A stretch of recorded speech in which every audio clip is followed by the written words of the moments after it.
याद कर रहे हैं शिक्षा प्रेमी संत स्वामी कल्याण देव जी को।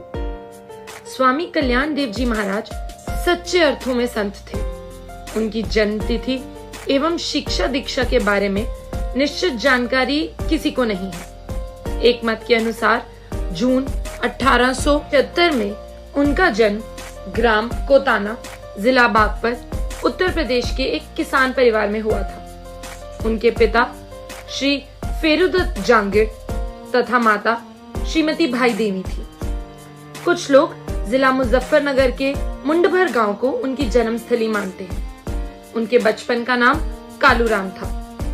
धार्मिक प्रवृत्ति के होने के कारण 10 साल की अवस्था में ही उन्होंने घर छोड़ दिया था। 1900 ईस्वी में ऋषिकेश में स्वामी पूर्णदेव जी से दीक्षा लेकर वे हिमालय में तप एवं अध्ययन करने चले गए। 1902 में राजस्थान में खेतड़ी नरेश के बगीचे में स्वामी विवेकानंद से उनकी भेंट हुई। विवेकानंद ने उन्हें पूजा पाठ के बदले निर्धनों की सेवा हेतु प्रेरित किया। इससे कल्याण देव जी के जीवन की दिशा ही बदल गई। 1915 में गांधी जी से भेंट के बाद स्वामी जी स्वाधीनता संग्राम के साथ ही हिंदी और खादी के प्रचार तथा अछूतोद्धार में जुट गए। इस दौरान उन्हें अनुभव आया कि निर्धनों के उद्धार का मार्ग उन्हें भिक्षा या अल्पकालीन सहायता देना नहीं, अपितु शिक्षा की व्यवस्था करना है। बस तब से उन्होंने शिक्षा के विस्तार को ही अपना जीवन का लक्ष्य बना लिया। स्वामी जी ने मुजफ्फरनगर जिले में गंगा के तट पर बसे तीर्थ स्थान शुकताल को अपनी गतिविधियों का केंद्र बनाया।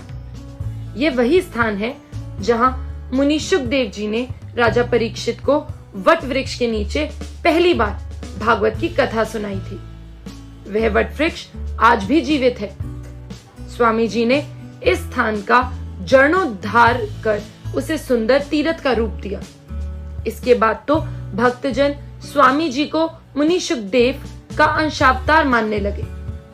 स्वामी जी ने गंगा तट पर बसे महाभारत कालीन हस्तिनापुर के विकास में भी बहुत महत्वपूर्ण योगदान दिया। सरलता और सादगी की प्रतिमूर्ति स्वामी जी का प्रेम एवं आशीर्वाद जिसे भी मिला वही धन्य हो गया।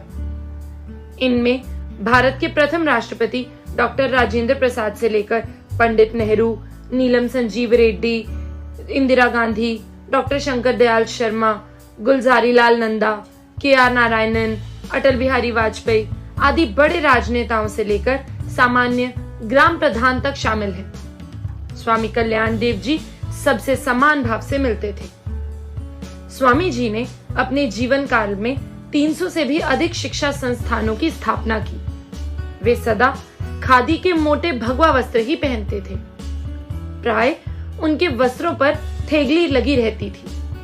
प्रारंभ में कुछ लोगों ने इसे उनका पाखंड बताया, पर वे निर्विकार भाव से अपने कार्य में लगे रहे। वे सेठों से भी शिक्षा के लिए पैसे लेते थे, पर भोजन तथा आवास सदा निर्धन ही कुटिया में करते थे। शाकाहार के प्रचारक संत को 1992 में पद्मश्री तथा 2000 ईस्वी में पद्म भूषण से सम्मानित किया गया।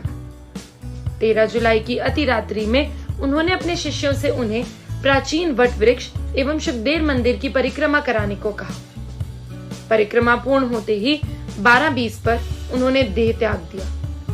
3 सदियों के दृष्टा 129 वर्षीय इस वीतराग संत को सन्यासी परंपरा के अनुसार अगले दिन शुकताल में भू समाधि दी गई।